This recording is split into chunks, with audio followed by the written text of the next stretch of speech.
Recording. सो यहाँ पे जो हमारा जो मेन कॉन्सेप्ट है जो हमें डिस्कस करना है is about the nation. Nation क्या है? ठीक है, नेशन किस को हम नेशन कहेंगे? नेशन वो होता है जिसके पास एक एवरीथिंग इज अ कॉमन। ठीक है, जिसका हर चीज क्या होगा? कॉमन होगा। कॉमन होगा। कॉमन क्या क्या चाहिए? व्हाट चीज the common? There must be one ideology. एक आइडियोलॉजी होनी चाहिए, एक कॉमन हिस्ट्री होनी चाहिए, एक कॉमन पास्ट होना चाहिए। ठीक है, यानी कि there should be something common. Common ideology, common history और कॉमन पास्ट का जो कॉन्सेप्ट आएगा, तभी उसको हम नेशन का डिस्क्रिप्शन दे सकते हैं। किसी कंट्री को नेशन का डिस्क्रिप्शन दिया जा सकता है।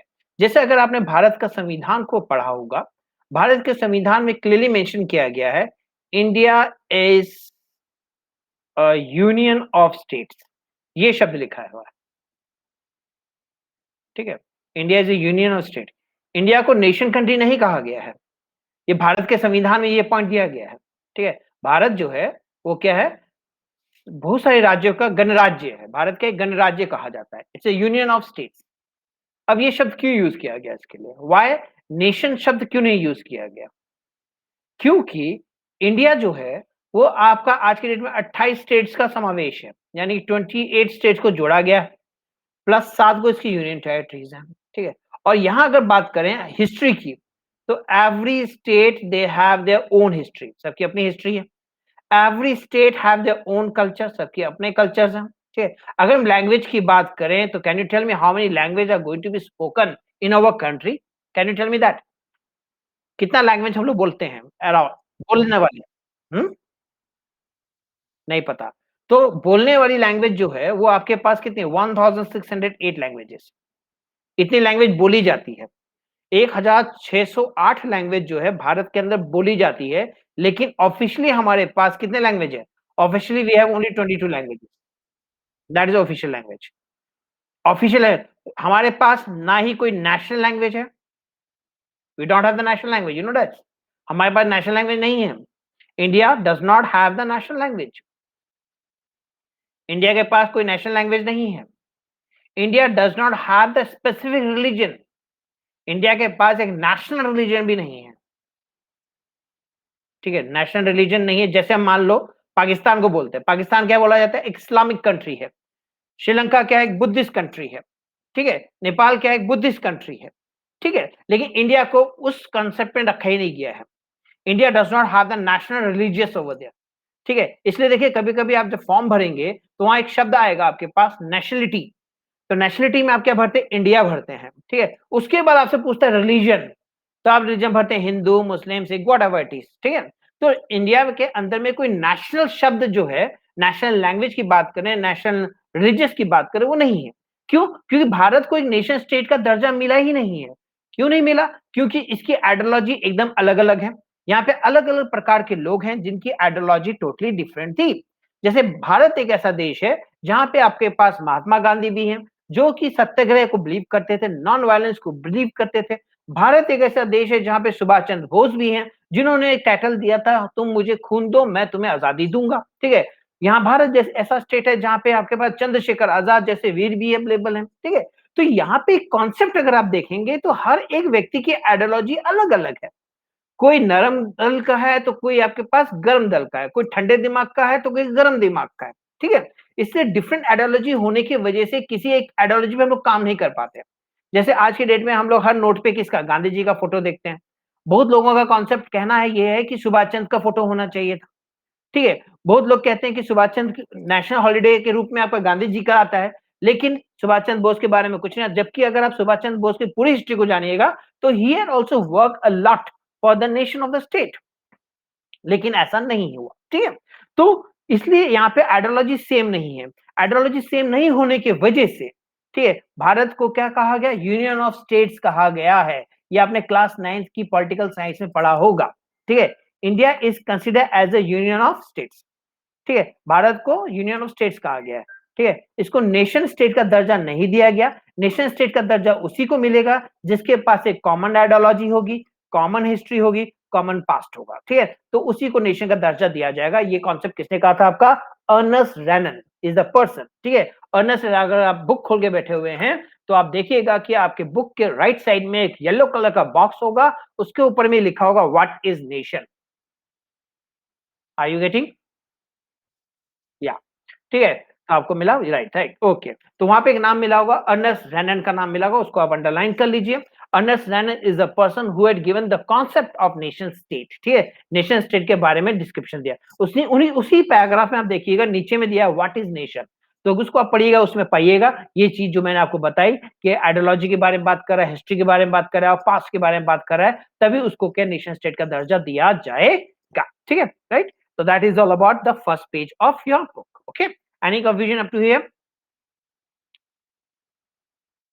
Okay. So now we are jumping to the next page. That is your French Revolution का topic है, ठीक है। उस पे हम लोग अब जंप करेंगे, ठीक है। चलिए, तो ये पेज को मैं ऑलरेडी डिस्क्राइब कर चुका हूँ। One second, let's have the revision. यहाँ पे आपका शिवम कुमार आज नहीं आया हुआ है, ठीक है। तो इधर हम बात करेंगे आपका फ्रेंच रेवोल्यूशन के बारे में, ठीक है। तो पहला पैराग्राफ आप देख रहे हैं कि उसपे लिखा हुआ है कि फ्रेंच रेवोल्यूशन हुआ था 1789 में। पहली लाइन आपके पास मिला? हेलो, तुम लोग गुम कहाँ हो जाता है यार? हमको लगा गुम कहाँ जाता है। अरे वीडियो खोलो, वीडियो खोलो तुम लोग। पता नहीं सुत रहा है कि जाग रहा है, भगवान भरोसे कर क्या रहा है। हाँ, यहाँ दो आदमी दिख गया। ये तीसरा पार्टी कौन है? ऋषु कौन है? ऋषु कुमा, ये कौन है भाई? ऋषु लड़का है कि लड़की है ये? और लड़की है, तो no need to open, no problem for that, ठीक है, राइट। आई होप ऋषु समझ रही होगी बात को, है ना ऋषु जी? हाँ ठीक है, ओके। तो यहाँ पे हम बात कर रहे हैं उसका कि इधर पे जो सबसे पहला पेज, बुक नहीं दिख रहा भाई बादल जी आपका? हाँ चलिए, दोनों का बुक है, चलिए। तो यहाँ पे आप पहला लाइन, बुक का फर्स्ट लाइन आप देख रहे होंगे। पहला लाइन में लिखा कि फ्रेंच रेवोल्यूशन जो हुआ वो कहाँ पे हुआ? कहाँ पे हुआ फ्रेंच रेवोल्यूशन? वेरी गुड, चलो पता है, हमको लगा ना मालूम होगा। बहुत लोग इसमें कंफ्यूज हो जाता है, पूछते हैं फ्रेंच रेवोल्यूशन कहाँ हुआ, वो लोग माथा खुजाने लगता है कि फ्रेंच रेवोल्यूशन कहाँ हो गया, ठीक है। It was held in France, ठीक है। ओके, अब now you can easily close the video, no problem. MB उड़ जाएगा नहीं तो बहुत ज्यादा, ठीक है। तो फ्रेंच रेवोल्यूशन हुआ, ये आपका फ्रांस में हुआ, ठीक है। टाइम पीरियड वहां दिया हुआ है, टाइम पीरियड आप देख रहे हैं कब का है, 1789 में है, ठीक है। ये आपको पहला लाइन है, यहाँ पे आपको पहला क्वेश्चन मिल जाएगा, याद रखिएगा, 1 मार्क्स का क्वेश्चन है ये, ठीक है। When we have the French revolution, ठीक है, हमारा पहला फ्रेंच रेवोल्यूशन कहाँ कहाँ, मतलब कहाँ नहीं, कब हुआ था, ठीक है। व्हेन वाला सवाल बहुत ज्यादा आएगा, याद रखिएगा, ठीक है। व्हेन का क्वेश्चन बहुत ज्यादा आता है। When we have the French revolution, तो आंसर क्या हो जाएगा आपका? 1789, ठीक है। 1789 में फ्रेंच रेवोल्यूशन हुआ, ठीक है। उसके बाद आप नीचे उतरिएगा तो वहां पे एक लाइन मिला होगा, देखिए पॉलिटिकल चेंजेस करके कुछ वर्ड दिया हुआ है, 2 या 3 लाइन के बाद में, ठीक है। तो जो रिवॉल्यूशन हुआ उसका मुख्य एम क्या था? जो फ्रांस की लड़ाई हुई, उस लड़ाई में क्या चेंजेस हुए? तो पॉलिटिकली चेंजेस हुए बहुत ज्यादा। तो सबसे पहले पॉलिटिकल चेंजेस क्यों बोल रहा हूं? क्योंकि पावर जो है वो बदल गया। पावर पहले किसके हाथ में हुआ करता था? Because we are discussing the political ना। तो पावर, जो पावर की बात कर रहे हैं, तो पावर पहले किसके हाथ में था? पावर के पहले आपका मोनार्च के हाथ में था। अब मोनार्च से पावर कहां शिफ्ट हो गया? कॉमन पीपल, यानी जिसको बोलते हैं फ्रेंच सिटीजन के हाथ में था। तो वहां पे आपके पास पूछेगा भैया एम क्या है, what is the aim? Aim क्या है फ्रेंच रेवोल्यूशन का, ठीक है। एम क्या है? ट्रांसफर ऑफ सॉवर्डिनेटी, वर्ड दिया होगा आपको, ट्रांसफर ऑफ सॉवर्डिनेटी, देखिएगा नीचे से आई थिंक तीसरा चौथा लाइन होगा, ठीक है। उस लाइन को अंडरलाइन कर लीजिए पूरा, ठीक है। तो transfer of sovereignty, that is the main aim of the French revolution, ठीक है। तो फ्रेंच रेवोल्यूशन का सबसे मुख्य एम जो था वो ट्रांसफर ऑफ सॉवर्डिनेटी था। किसके हाथ से लेना था? पावर किसके हाथ से लेना था? मोनार्च के हाथ से लेकर के फ्रेंच सिटीजन को देना था। ये दो क्वेश्चन पहले पैराग्राफ से आपके बनेंगे, ठीक है। पहला क्वेश्चन हो जाएगा भैया when we have the French revolution, French revolution कब हुआ था, ये आपसे पूछेगा। और दूसरा क्वेश्चन पूछ सकता है what is the aim of the French revolution. अगर इसको थोड़ा सा और चेंज करेगा, what are the political changes had occurred in the French revolution, ठीक है। ये दो क्वेश्चंस आपके इस पैराग्राफ में बनते हैं। पैराग्राफ पैराग्राफ वाइज अगर आप याद करके चलोगे ना, तो आपको मतलब चैप्टर ऐसे लगेगा, चुटकी में खत्म हो जाएगा चैप्टर और इजी लगेगा, ठीक है। प्लीज गो थ्रू मी, ठीक है, साथ साथ आप याद करना भी शुरू कर दो। इससे क्या होगा, आपका चैप्टर क्या होगा, जैसे जैसे खत्म होगा, जैसे जैसे खत्म होगा आपका रिवीजन भी कंप्लीट हो जाएगा, ठीक है ना। आई होप बादल और ऋषु दोनों एक ही स्कूल में कि अलग अलग स्कूल में?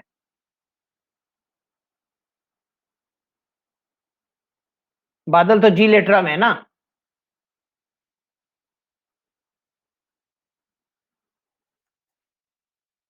अलग अलग है। तो ऋषु जी आपका कौन सा क्लास चल रहा है, मतलब कौन सा सब्जेक्ट, ये चैप्टर चल रहा है हिस्ट्री में? फ्रेंच रेवोल्यूशन, नहीं सॉरी, नेशनलिज्म यूरोप। स्कूल में वही चल रहा है ना। और बादल जी आपका क्या चल रहा है? आई थिंक खत्म हो गया होगा ये तो। स्कूल में खत्म हो गया chapter nationalism Europe. Okay. Okay. तब तो बहुत जल्दी जल्दी समझ में, हम थोड़ा स्पीड भाग सकते हैं क्या फिर? हाँ, क्योंकि आई थिंक समझ में तो आ ही गया होगा आधे से ज्यादा चैप्टर, है ना। ओके। तो ट्रांसफर सर्जिनिटी हो गया, ये आपका पहला पैराग्राफ खत्म होता है, ठीक है। दूसरा पैराग्राफ उसके बाद आते हैं, हम लोग बात कर चुके हैं ऑलरेडी आपका कलेक्टिव बिलोंगिंगनेस का लेके, ठीक है। Right. French revolution, what the French revolution had done, ठीक है। जितने भी फ्रेंच रेवोल्यूशनरीज थे,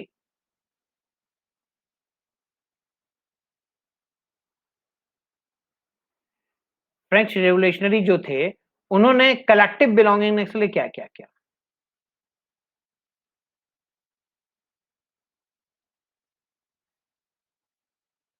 ठीक है, बिलोंगिंगनेस, ठीक है। कलेक्टिव बिलोंगिंगनेस से उन्होंने क्या क्या किया? यहाँ ये शब्द कलेक्टिव बिलोंगिंगनेस क्यों है? क्योंकि हमें ग्रुप ऑफ पीपल चाहिए। अगर आप ग्रुप ऑफ पीपल नहीं रहे, आपके पास रहेगा, तो आप कोई भी रिवॉर्ड नहीं जीत पाएंगे, ठीक है। सॉरी, ग्रुप ऑफ पीपल यहाँ पे बहुत जरूरी है कि यू वांट द मास।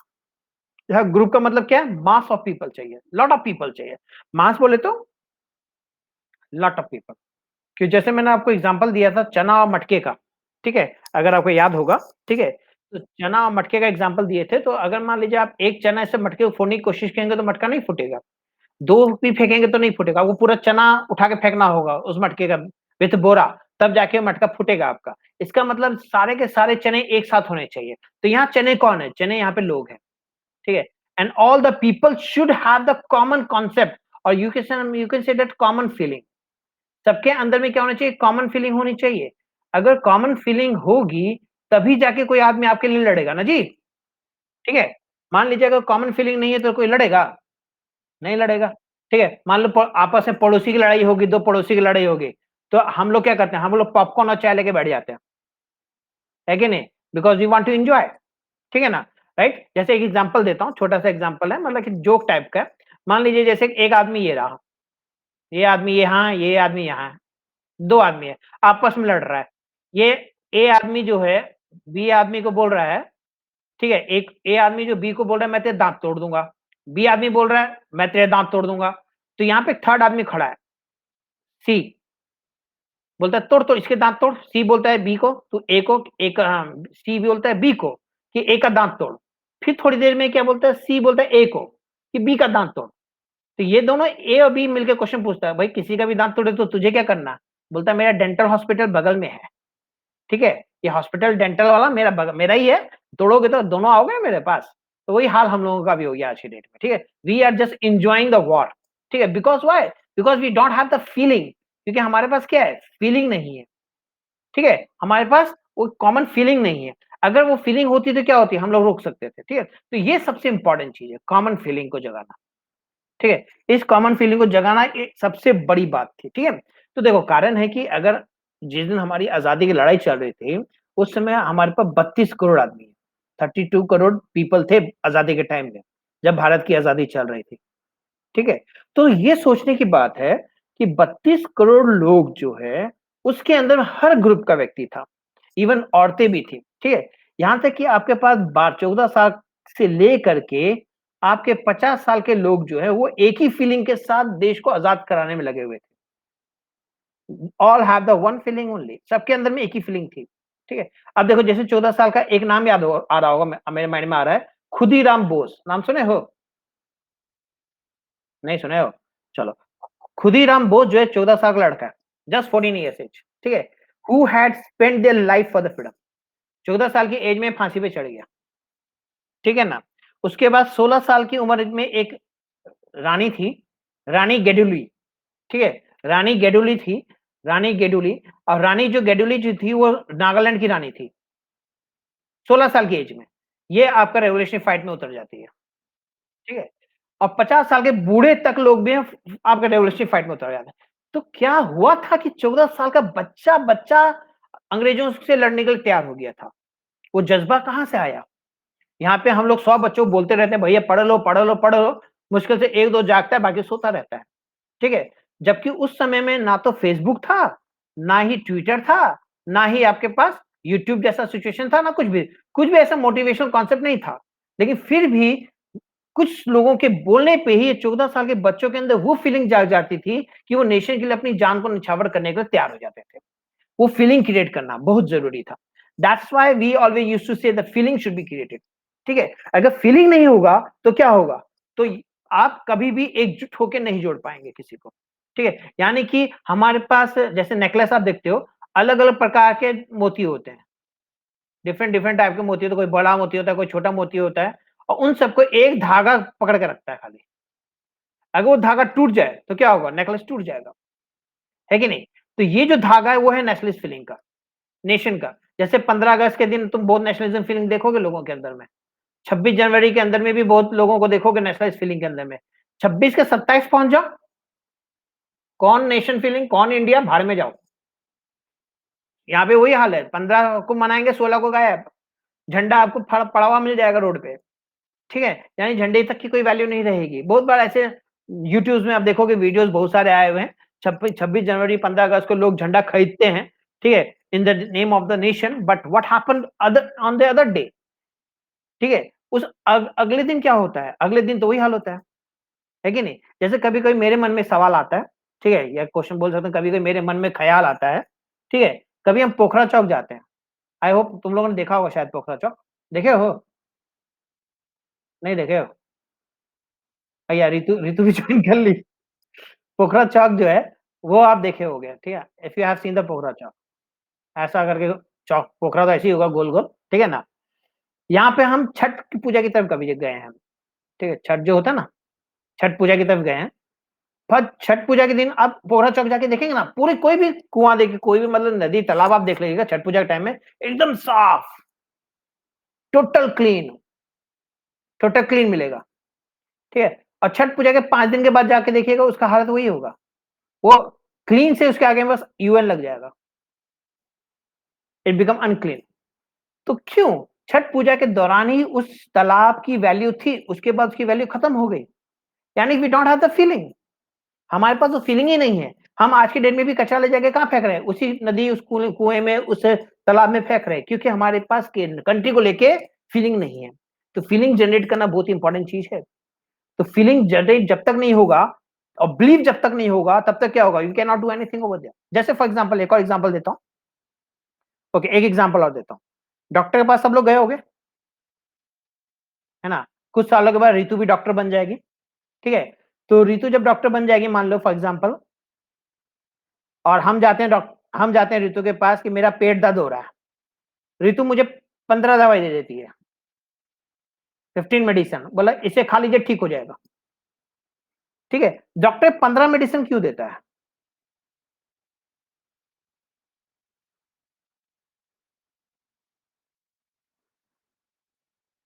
बोलिए।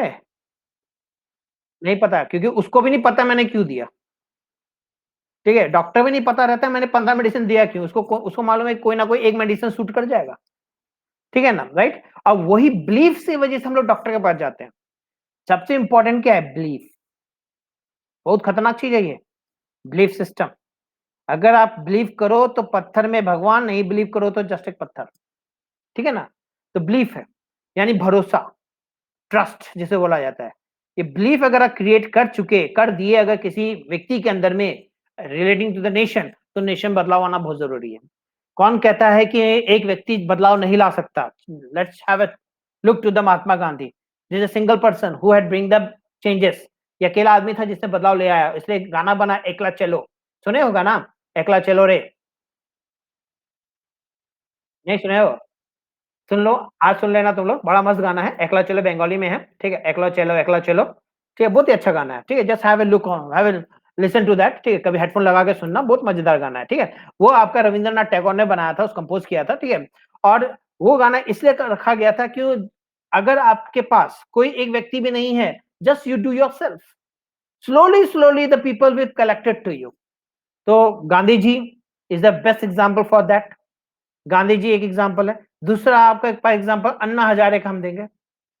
नाम सुने हो अन्ना हजारे, है ना? Anna Hazare is again a social activist, जिन्होंने अकेले रह के ही देश को मतलब कि करप्शन के अगेंस्ट में आवाज उठाई थी। ठीक है, these are the basic concept. ठीक है, ये सिलेबस में नहीं है लेकिन नॉलेज है कि बिलीफ कितना खतरनाक चीज है, ये बताने की कोशिश कर रहा हूं। ठीक है, कि अगर आप बिलीफ को क्रिएट कर पाए तो क्या होगा आपके साथ, पूरी दुनिया होगी। जैसे एक बहुत ही सुंदर डायलॉग है केजीएफ का, देखे हो केजीएफ?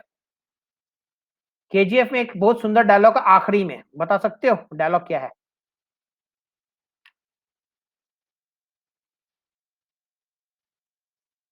हाँ जी, भूल गया। तो सिंपल डायलॉग था, डायलॉग ये था कि अगर आप 1000 आदमी के लिए खड़े हो तो आप केवल एक जंग ही जीत सकते हो, लेकिन अगर 1000 आदमी आपके साथ खड़ा है तो आप हर जंग जीत सकते हो। याद आया? तो दैट इज अ डायलॉग। ठीक है, इसमें डीप मीनिंग क्या है? डीप मीनिंग ये है कि अगर आप 1000 लोगों के लीडर हो, just you are able to one match, खाली एक मैच आप जीत सकते हो क्योंकि आपके पीछे 1000 लोग खड़ा है। लेकिन जिस दिन 1000 लोग आपके लिए खड़ा है तो क्या होगा?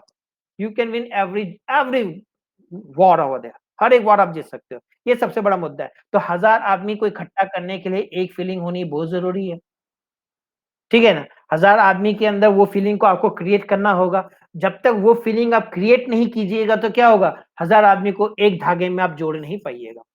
तो उस एक धागे में जोड़ने को ही हम लोग क्या कहते हैं? नेशनलिज्म फीलिंग क्रिएट करते कहते हैं। That why I hear the word was used, that now the collective belongingness. इसलिए यहाँ पे जो वर्ड यूज किया गया है वो क्या है? कलेक्टिव बिलोंगिंगनेस वर्ड यहाँ इस्तेमाल किया गया है। ठीक है, अब इधर पे जो कलेक्टिव बिलोंगिंग लोगों को कैसे आप इकट्ठा करोगे, सबसे बड़ा सवाल था। How we are going to collect the people over there. ठीक है, ये सबसे बड़ा सवाल था कि मुझे 100 करोड़ लोगों को इकट्ठा करना है, एकजुट में लाना है। ठीक है, आज की डेट में कोई मंत्री क्या कहता है? बियर और दारू दे देगा तो सब लोग इकट्ठा हो जाएगा। ठीक है ना? राइट है। और अगर आप अच्छे काम के लिए इकट्ठा करो तो कोई इकट्ठा नहीं होगा, है कि नहीं? That's why some people used to become a social image बन जाता है, या फिर बोलते इन्फ्लुएंसर बन जाता है by doing all those activity. मान लीजिए कोई 10 ग्रुप का आदमी लड़का है, वो लोग समुद्र के किनारे कचरा उठा रहा है तो they will become a social influencer one day. वो लोग किसी ना किसी में सोशल इन्फ्लुएंसर बन जाएंगे। क्यों? क्योंकि उन्होंने वो काम कर दिया जो कोई करना नहीं चाहता है। लेकिन अगर 100 करोड़ के लोग एक ही काम करें, घर से आया कचरा निकाल वाला कहानी कर दें अगर, है कि नहीं? तो सिंपल सी बात क्या है? आपका घर, आपका वरांडा, आपका एरिया पूरा क्या हो जाएगा? साफ। तब कोई सोशल इन्फ्लुएंस की जरूरत नहीं पड़ेगी। यहाँ पे भारत में मुझे तो कभी कभी वो तकलीफ होता है भारत देश को लेकर के। ठीक है, यहाँ आदमी को बताना पड़ता है कि करना क्या है। They don't have their own mind at all. ठीक है ना? कब लोगों में समझ आएगी, आई ऑल्सो डोंट नो। ठीक है, तो छोड़ो कॉन्सेप्ट। तो यहाँ पे अब है फीलिंग को क्रिएट करना था, लोगों को फीलिंग को क्रिएट करने के लिए कुछ स्पेसिफिक चीज तो करना था।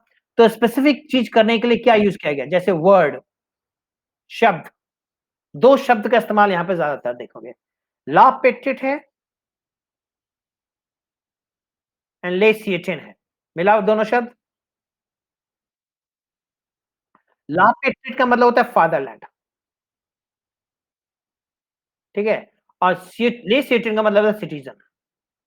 जैसे मैंने इसका एग्जांपल आपको दे चुका हूं already. Once again I repeat the example, same example I will give you. जैसे मान लीजिए आपका ये अपना घर है, this is your own home. ठीक है, अब बताओ कभी मैं आपके घर आ गया तो क्या आप मुझे अपना घर दे दोगे? बहुत धीरे धीरे बोला, नो सर। और सही बात है, नो सर ही होगा, यस तो थोड़ी ना होगा। ठीक है, तो सिंपल सी बात है। क्यों? क्योंकि ये घर आपका अपना है। This house belongs to you. Who told this house is belong to you? किसे बताया ये घर आपका है? वो तो किसी ने बताया होगा ना यार।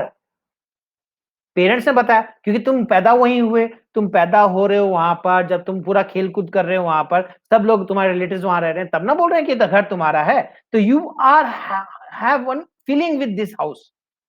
इस घर के साथ आपका क्या जुड़ गया? फीलिंग जुड़ गया।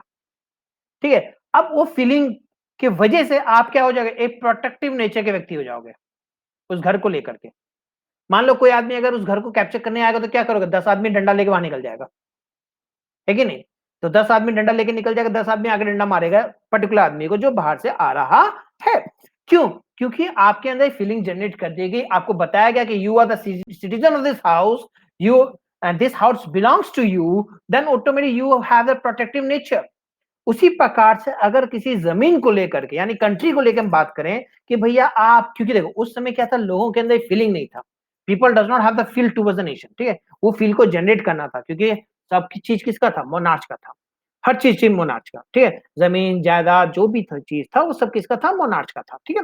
तो राजा महाराजाओं का था, आम जनता का तो था नहीं।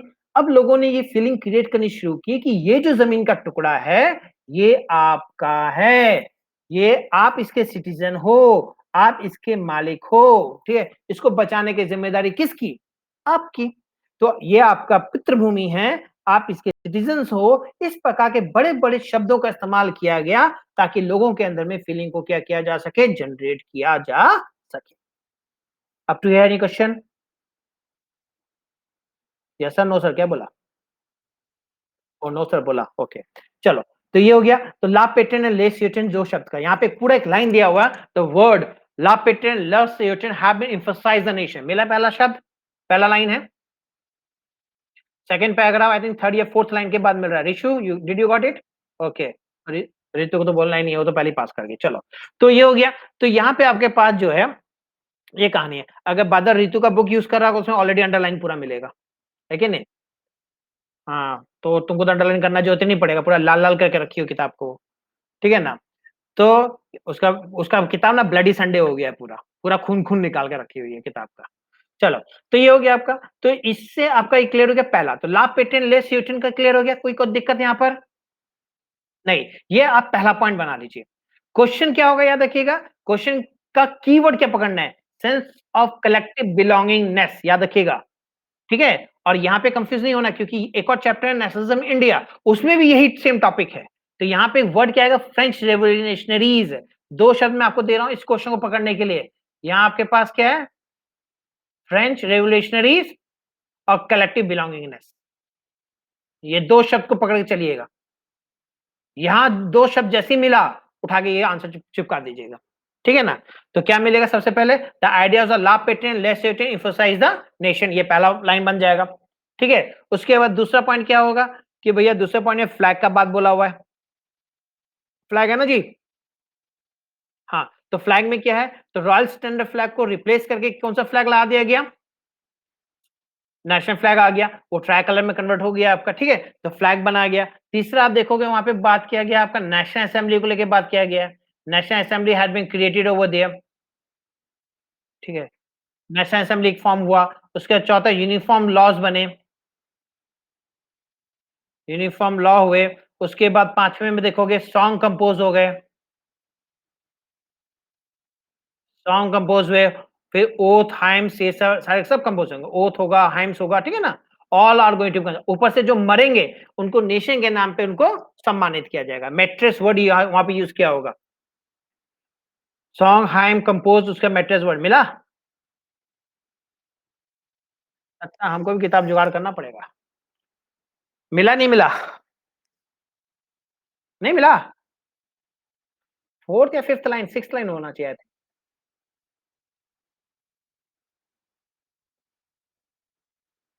मेथड्स कम, हाँ, commemorated in the name of nation, मिल गया जी।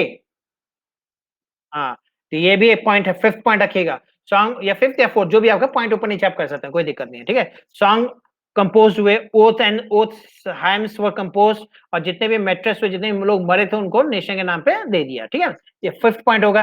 सिक्स पॉइंट रीजनल डायलॉग, सबसे नीचे में आप देखिएगा, तो रीजनल डायलैक्ट जो थे उसको हटा दिया गया। रीजनल डायलैक्ट हटा के कौन सा लैंग्वेज दिया गया, ओनली फ्रेंच लैंग्वेज को दिया गया। उसके बाद सातवें में बना सकते हैं, स्टैंडर्ड वेट एंड मेजरमेंट लाया गया,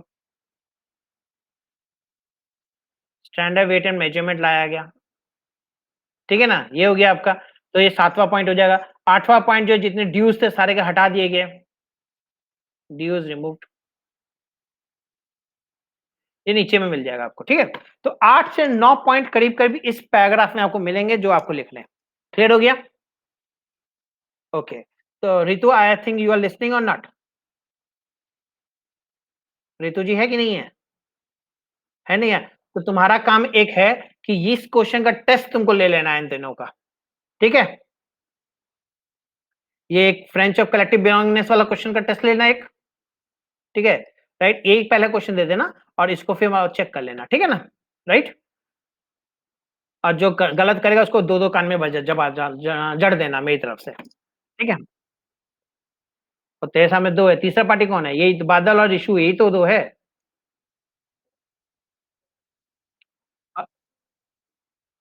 ओ देवघर में है ये। चलो ऋषु, यू योरसेल्फ, ठीक है ना, बिना देखे लिखेगी, क्लियर। हाँ क्या चीज, शिवम ज्वाइन नहीं किया, ठीक है, तो ऋषु लिख लेगी और इसको अच्छे से याद कर लीजिएगा क्योंकि इस बार का हिटेड क्वेश्चन है ये, ठीक है, आ सकता है, ठीक है ना, राइट। क्योंकि इस बार तो एग्जाम हुआ नहीं, भगवान भरोसे हो गया, तो ऑटो में ये क्वेश्चन पढ़ सकता है, तो इसको आप याद करके चलिएगा, ठीक है। उसके नीचे उतरते हैं, यहाँ तक क्लियर हो गया सबको, कलेक्टिव बिलोंगिंगनेस, कोई दिक्कत?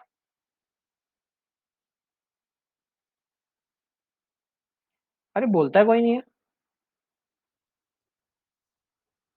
कोई दिक्कत नहीं है? हे प्रभु, नेटवर्क स्लो है का? ओके, तो नेटवर्क चला गया, वही मेरे को लगा नेटवर्क इशू इज देयर, ठीक है, नो प्रॉब्लम। तो I think up to here we are clear with the topic. Any question anybody want to ask? If you want to ask anything, I think I have open your chat, शायद से तुम लोग का chat खुला ही हुआ है। हाँ, तुम लोग का चैट खुला हुआ है, ठीक है, तुम लोग आराम से यहाँ पे अपना क्वेश्चन लिख सकते हो, ठीक है। Okay let's on. ओके, आगे बढ़ते हैं हम लोग नेक्स्ट में। नेक्स्ट जो टॉपिक है वो आपका है, एक छोटा सा पैराग्राफ है, में ज्यादा दम नहीं है, उसके बारे में हम नहीं लिखेंगे बोर्ड में, बस हम बता देते हैं, ठीक है। उसमें बस यही लाइन लिखा कि वहां के लोग ये मानते थे और लोग ये समझते थे कि फ्रांस की जो फ्यूचर है, फ्रांस का जो फ्यूचर जो है, वहां के लोगों को ऊपर ही डिपेंड है, ठीक है। The France is totally depend upon the people. If वो लोग एकजुट होते हैं तो वहां के राजा के डिस्पॉटिज्म को खत्म कर सकते हैं, ठीक है। डिस्पॉटिज्म मतलब हो गया, जैसे मैं ऑलरेडी बता चुका हूं, राजा के निरंकुशता को खत्म किया जा सकता है। ये एक सिंपल एक लाइन दिया हुआ है, ठीक है, इसमें दम नहीं है। उसके बाद नीचे वाले लाइन में पैराग्राफ, लास्ट पैराग्राफ है। लास्ट पैराग्राफ में आपको बताया गया है कि जैकोबिन क्लब के बारे में, ठीक है। जैसे आप जानते हैं कि फ्रांस में जैकोबिन क्लब का निर्माण हुआ था, ठीक है, और उसका लीडर था आपका मैक्सिमिलियन रोबेस्पियर, ठीक है, ये लीडर था। और ये बंदा जो है क्या करते थे, वो लोग जैकोबिन क्लब में they used to make the strategies, ठीक है, वो लोग स्ट्रेटजीज बनाते थे, कैसे काम करना नहीं करना, ऑल दैट वन, ठीक है। तो जब भी फ्रांस आजाद हुआ तो जैकोबिन क्लब ने एक आर्मी क्रिएट की, और वो आर्मी जो है अलग अलग कंट्रीज में जाती थी। अब वहां पे कंट्री का नाम आप देख सकते हैं, लिखा हुआ होगा हॉलैंड। मिला पैराग्राफ? हमको लगता है कल से बुक डाउनलोड करके रखेंगे, रुको।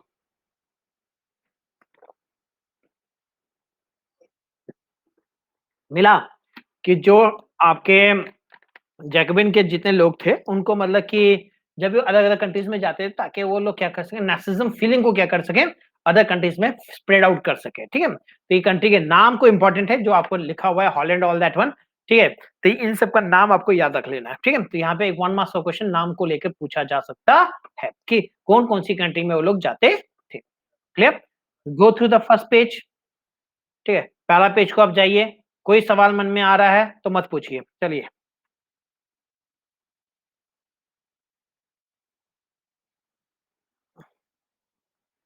अरे थक गया रे।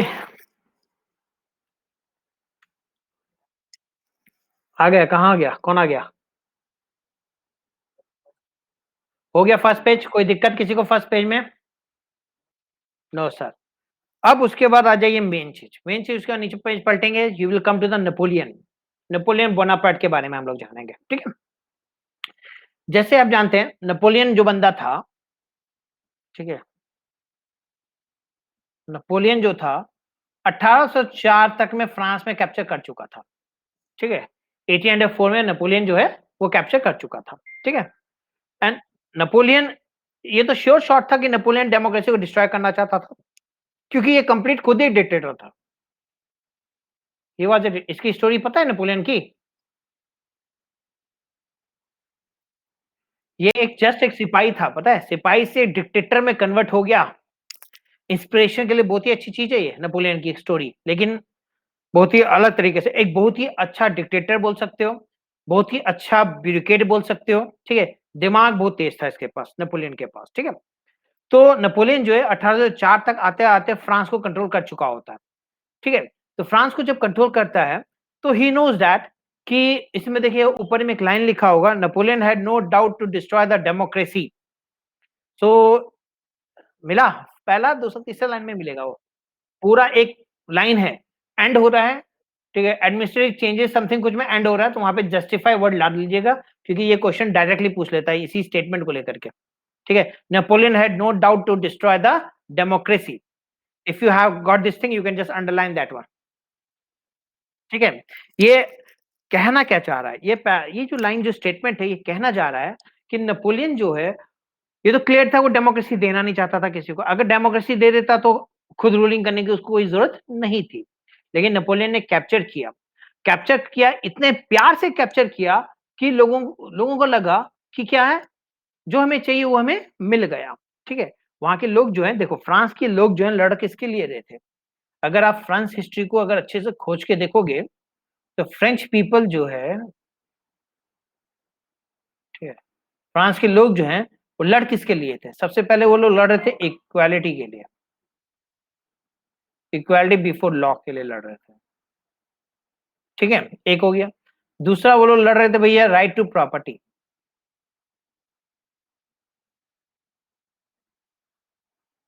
राइट टू प्रॉपर्टी के लिए लड़ रहे थे। तीसरा, वो लोग लड़ रहे थे प्रिविलेज के लिए, प्रिविलेज है ये, privilege which are based on birth, उसके लिए फाइट कर रहे थे वो लोग। राइटिंग समझ में आता है ना जी, जो लिख रहा हूँ? हाँ, नहीं तो पता चला नहीं समझ में आ रहा कुछ लिख रहा हूँ, ठीक है? तो अब देखो यहाँ पर नेपोलियन बहुत चालू आदमी था, एक नंबर का चालू आदमी। वो जान रहा था कि फ्रांस जिस कंट्री को कैप्चर करने जा रहा है, उस कंट्री के राजा को किसने मारा था? वहीं के लोगों ने, यानी कि कॉमन सिटीजन्स ने ही उसको मार दिया था, गुलिटाइन कर दिया था ना, इसका गर्दन साफ हो गया था, ठीक है? राजा और कॉमन के बीच में लड़ाई हुआ, जिसमें कॉमन लोगों ने क्या किया? राजा को किल कर दिया, गुलिटाइन कर दिया, राजा मर गया। अब कॉमन सिटीजन जानता था कि भैया हम राजा को मारने की क्षमता रखते हैं, ये जानता है ना राजा, कॉमन आदमी तो, है कि नहीं? तो कॉमन आदमी जानता है कि भैया राजा उड़ेगा तो राजा का हम लोग क्या करेंगे, राम नाम सत्य कर सकते हैं। दे हैव दैट फीलिंग, और ये बात नेपोलियन भी बहुत अच्छे से जानता था, ठीक है? अब यहाँ पे कॉमन सिटीजन्स का डिमांड ये था, they want equality before law, they want right to property, they want the privileges based on birth should be removed out, ठीक है? उन लोगों को ये सब चीजें चाहिए थी। तो नेपोलियन ने क्या किया, सिविल कोड स्टार्टअप किया, सिविल कोड जो कि जनरेट हुआ 1804 में। ये भी एक मास्टर क्वेश्चन पूछता है, सिविल कोड कब स्टार्ट हुआ था, ठीक है? तो सिविल कोड स्टार्ट हुआ था 1804 में, ठीक है? सिविल कोड, और इसको हम नेपोलियन कोड के नाम से भी जानते हैं। तो सिविल कोड एक्चुअली क्या था, ये एक एडमिनिस्ट्रेटिव चेंजेस थे, just they are administrative changes. ये जो भी बदलाव हुए थे सारे के सारे जस्ट एक एडमिनिस्ट्रेटिव चेंजेस के अंदर हुए थे। 1804 में अंदर में एडमिनिस्ट्रेटिव चेंजेस हुए। अब ये एडमिनिस्ट्रेटिव चेंजेस में क्या किया गया, सबसे पहला काम जो किया उसने, आप देखोगे बुक में लिखा हुआ है, privilege based on birth were removed out. मिला है ना? तो प्रिविलेज, मैं शॉर्ट फॉर्म लिख रहा हूं, प्रिविलेज बेस्ड ऑन बर्थ, ठीक है ना, पीबीओबी, प्रिविलेज बेस्ड ऑन बर्थ को क्या किया, रिमूव कर दिया। लोगों का डिमांड था भैया, प्रिविलेज किसको मिलता था? दो लोगों को मिलता था, नोबल्स को और क्लर्जी को मिलता था, ठीक है? और ये लोग टैक्स पे पेमेंट नहीं करते थे, और कॉमन पीपल जो थे इस चीज को लेके बड़ा सवाल जवाब करते थे कि भैया उनको प्रिविलेज क्यों मिलता है, why they are getting the privilege, they must not get the privilege over there. ये सारी बातें थी, ठीक है? तो प्रिविलेज बेस्ड ऑन बर्थ को क्या कर दिया गया, रिमूव कर दिया गया। ये क्लियर हो गया। दूसरा बात क्या हुआ, दूसरा ये, दे want the equality before law. आप सेकंड देख सकते हैं, वहां पे लिखा होगा equality before law, may be आगे पीछे हम बोल रहे होंगे, ठीक है? इक्वालिटी बिफोर लॉ, यानी कि गलती अब कोई भी करे, नियम के अनुसार सबको बराबर का सजा मिलेगा, that is equality before law, ठीक है? तीसरा बात हुआ, तीसरा बात क्या था, गरीब लोगों को तो अधिकार नहीं था प्रॉपर्टी रखने का, तो राइट टू प्रॉपर्टी की बात होगी। ये तीन मेन है, याद रखिएगा, ठीक है? Privilege which are based on birth were removed, equality before law remove, right to property remove कर दिया, ठीक है।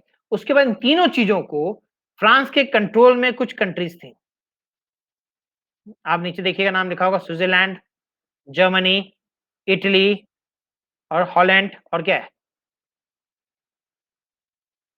स्विट्जरलैंड है, जर्मनी है, इटली है, हॉलैंड है, या हंगरी है, हॉलैंड है कि हंगरी है, हॉलैंड है, और क्या बचा,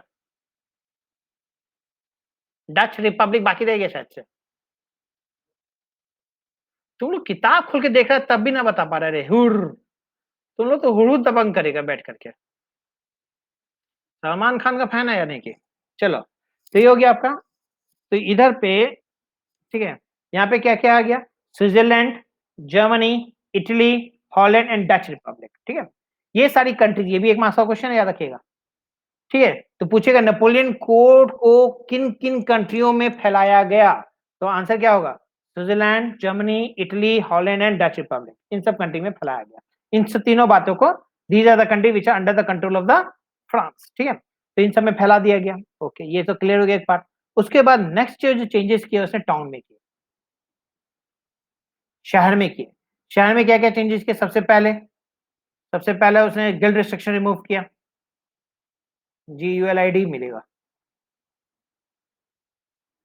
गिल्ड रिस्ट्रिक्शन वर रिमूव्ड आउट। गिल्ड मतलब क्या है, एक तरह का एसोसिएशन बनाना अलाउड नहीं था, people are not allowed to form the association, but after this what happen, they are allowed to form the association, ठीक है। एसोसिएशन मतलब ग्रुप ऑफ पीपल, ठीक है। पहले वो लोग ग्रुप नहीं बना सकते, जैसे आज की डेट में ना, अगर आप मान लो जो एक ऑटो वाले को थप्पड़ मारोगे तो क्या होगा, ऑटो वाला सारे इकट्ठा हो जाएगा, यूनियन बना लेगा, फटाक से यूनियन बना हुआ लोगों का, है कि नहीं, राइट। बाल काटने वाले के पास जाओगे, उसका भी अपना क्या है, अपना उसका भी यूनियन है, ठीक है, राइट। तो उससे भी आप बदतमीजी नहीं कर सकते हो, राइट। डॉक्टर को मारोगे तो भैया पूरा डॉक्टर स्ट्राइक पे आ जाएगा, तो why, because of the union, ठीक है, because of the association. So here the people had created their own. First, the people are not allowed to create their association, but after this, what happened? Now the people are allowed to create their association. ठीक है। उसके बाद सफरडम remove हो गया,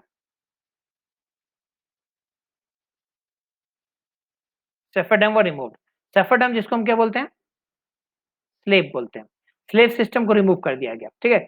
सफरडम remove हो गया, जिसे हम लोग क्या बोलेंगे, स्लेव सिस्टम था वो आपका हट गया, ठीक है। उसके माइनर ड्यूज आप लिखा होगा, देखिएगा थर्ड पॉइंट में वहां पर देखिएगा, ड्यूज है, माइनर ड्यूज, ठीक है। माइनर ड्यूज यानी छोटे मोटे जो भी ड्यूज थे वो सारे ड्यूज को हटा दिया गया। फेडरल सिस्टम को स्टैब्लिश किया गया, यूनिफॉर्म सिस्टम स्टैब्लिश किया गया, ठीक है। ये आपके टाउन के अंदर किया गया, ठीक है। और टाउन में और चीज किया गया, क्या क्या था, यहाँ पे मैं लिख रहा हूँ, बिजनेसमैन लोगों के लिए सबसे पहले स्टैंडर्ड वेट एंड मेजरमेंट लाया गया, standard standard weight and measurement आया, ठीक है। ये हो गया चौथा, एक दो तीसरा चौथा, पांचवा लगाएंगे तो करेंसी को भी चेंज किया गया, करेंसी बहुत सारी थी पहले वहां पर, हर राजा की अपनी अपनी करेंसी थी, उसको बदला गया। उसके बाद ट्रांसपोर्टेशन सिस्टम को भी चेंज किया गया, ठीक है। ये सारे मुद्दों पे वर्क किया गया अंडर द नेपोलियन कोड, ठीक है। यही है आपका नेपोलियन कोड। अब देख लीजिए नेपोलियन कोड में पढ़ लीजिए पूरा एक बार, any point where you are stuck please ask me, go through it once.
Clear है?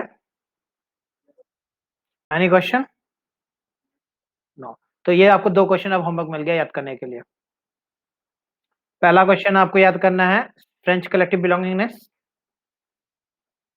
याद कीजिएगा, टेस्ट लेगी रितु। ठीक है, फ्रेंच कलेक्टिव बिलोंगिंगनेस। और इशू अपना क्वेश्चन लिख के हमको भेज देंगे। फ्रेंच कलेक्टिव देख के नहीं लिखेगी, बिना देखे लिखेगी। French collective belongingness. हाँ, अब मेरे पास उतना फुर्सत थोड़ी ना बैठ के चेक करेंगे सबका। फ्रेंच कलेक्टिव बिलोंगिंगनेस हो गया। दूसरा नेपोलियन कोड। देखो भैया 10th क्लास के बच्चे हो तो इतना तो थोड़ा सा नॉलेज होना चाहिए। If you have the target to go for 90 plus, जैसे बोल रहे हैं वैसे करो। 90 प्लस की गारंटी मैं लेता हूं। नहीं आया ना तो तुम लोग को धो देंगे हम। मंजूर? 90 प्लस की गारंटी मेरी है, जैसे बोलता हूं वैसे करते जाओ।